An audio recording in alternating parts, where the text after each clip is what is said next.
Hello friends, ഊട്ടിയിലെ club box റിസോർട്ടിലേക്ക് തിരിച്ച യാത്രയിൽ നിങ്ങൾ ആദ്യം കണ്ടത് കോയമ്പത്തൂർ നിന്നുള്ള ആദിയോഗി ഇഷ ടെമ്പിളിലെ കാഴ്ചകളായിരുന്നു.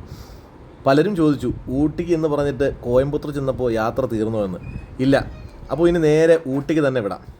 ഞങ്ങൾ കോയമ്പത്തൂർ ഇഷ ടെമ്പിളിൽ നിന്ന് ഒരു ഓട്ടോയിൽ നേരെ കോയമ്പത്തൂർ ബസ് സ്റ്റാൻഡിൽ വന്നു. അവിടെ നിന്ന് ഊട്ടിക്ക് ബസ് കിട്ടും എന്ന് ഓട്ടോ ഡ്രൈവർ പറഞ്ഞു. പക്ഷേ ആ ബസ് സ്റ്റാൻഡിലെത്തിയ ഞങ്ങൾ ശരിക്കും വലഞ്ഞു. ഇലക്ഷൻ ദിനമായതിനാൽ ഊട്ടിക്ക് ബസ് ഒന്നും വന്നില്ല. അങ്ങനെ ബസ്സിനായുള്ള നീണ്ട കാത്തിരിപ്പ്.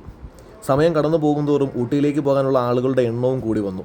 അവസാനം ബസ് സ്റ്റാൻഡിൽ ജീവനക്കാരും യാത്രക്കാരും തമ്മിൽ പൊരിഞ്ഞ വഴക്ക്. ഒടുവിൽ ഒരു ബസ് വന്നു. ആളുകൾ ഓടിച്ചെന്ന് അതിൽ കയറാനായിട്ട് ക്യൂ നിന്നു.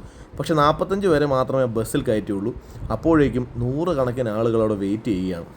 ഒടുവിൽ ഞങ്ങൾ ടാക്സി വിളിച്ചു പോയാലോ എന്ന ചിന്തയിലെത്തി. അങ്ങനെ ഒരു ടാക്സി ഡ്രൈവറിനോട് റേറ്റ് ചോദിച്ചപ്പോൾ 3000 രൂപ പറഞ്ഞു. രണ്ടാൾക്കും കൂടി 160 രൂപയാണ് ബസ് ടിക്കറ്റ് ആവുന്നത്. ആ സ്ഥാനത്ത് 3000 രൂപ അത്ര സുഖമായിട്ട് തോന്നിയില്ല.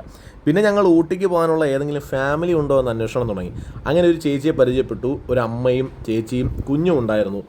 അവരുടെ തമിഴ് അത്ര കഠിനമല്ലാത്തതിനാൽ കാര്യങ്ങൾ ഞങ്ങൾ അവതരിപ്പിച്ചു. അങ്ങനെ ഞങ്ങൾ ഈക്വൽ ഷെയറിൽ ഊട്ടിയിലേക്ക് യാത്ര ആരംഭിച്ചു. മനോഹരമായ കാഴ്ചകളൊക്കെ കണ്ട് ഊട്ടിയിലേക്ക് ഒരു യാത്ര. കാറിൽ കയറി കുറച്ച് കഴിഞ്ഞപ്പോൾ തന്നെ ക്ഷീണം കൊണ്ടാവണം പവി ഉറങ്ങി. ഇടയ്ക്ക് ഞാനും എപ്പോഴോ ഒന്ന് മയങ്ങിപ്പോയി. അങ്ങനെ 5 മണിയോടെ ഞങ്ങൾ ഊട്ടിയിലെത്തി. റോഡ് സൈഡിൽ തന്നെ ക്ലബ് ബോക്സും റിസോർട്ടും ബോച്ചയുടെ ഫോട്ടോയും കണ്ട് ഞങ്ങൾ അവിടെ ചാടി ഇറങ്ങി. സഹയാത്രികരോട് യാത്ര പറഞ്ഞ് നേരെ റിസോർട്ടിൽ കയറി ചെന്നു. ചെന്ന പാടെ ഞാൻ ഫോണിൽ ഫോട്ടോസൊക്കെ എടുത്തു. സെക്യൂരിറ്റി വന്ന് ഫോട്ടോ എടുക്കാൻ പാടില്ല എന്ന് പറഞ്ഞു.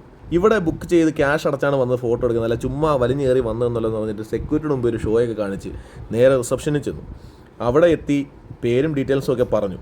പക്ഷേ ആ റിസോർട്ടിൽ ഞങ്ങളുടെ പേരിൽ റൂം ബുക്ക് ചെയ്തിട്ടില്ലായിരുന്നു.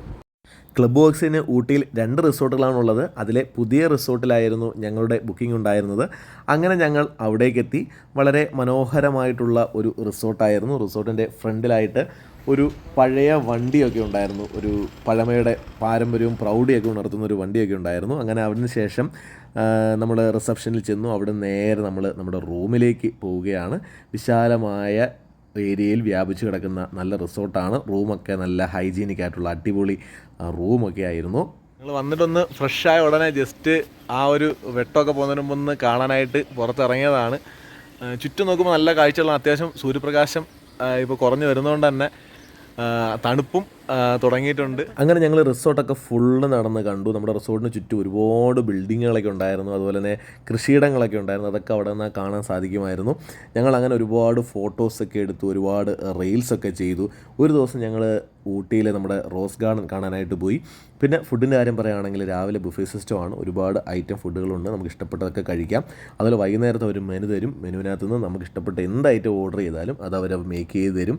അവിടുത്തെ സ്റ്റാഫും മാനേജ്മെൻറ്റും ഒക്കെ വളരെ സഹകരണമുള്ള ആൾക്കാരായിരുന്നു. ക്ലബ് ബോക്സ് റിസോർട്ടിലെ ദിവസങ്ങൾ ഞങ്ങൾ വളരെ സന്തോഷമുള്ള ദിവസങ്ങളായിരുന്നു. ഞങ്ങൾ വളരെ എൻജോയ് ചെയ്തു. സത്യത്തിൽ ക്ലബ് ബോക്സിൻ്റെ ഒരുപാട് നല്ല നല്ല പാക്കേജുകളുണ്ട്. അത് നിങ്ങളും എക്സ്പീരിയൻസ് ചെയ്യണം. അങ്ങനെ 3 ദിവസത്തെ ഊട്ടി ക്ലബ് ബോക്സ് റിസോർട്ടിലെ താമസവും ഇവിടുത്തെ കറക്കമൊക്കെ കഴിഞ്ഞിട്ട് ഇന്ന് നമ്മൾ ചെക്കൗട്ട് ചെയ്യുകയാണ്. അപ്പോൾ ഇനി തിരികെ നാട്ടിലേക്ക്.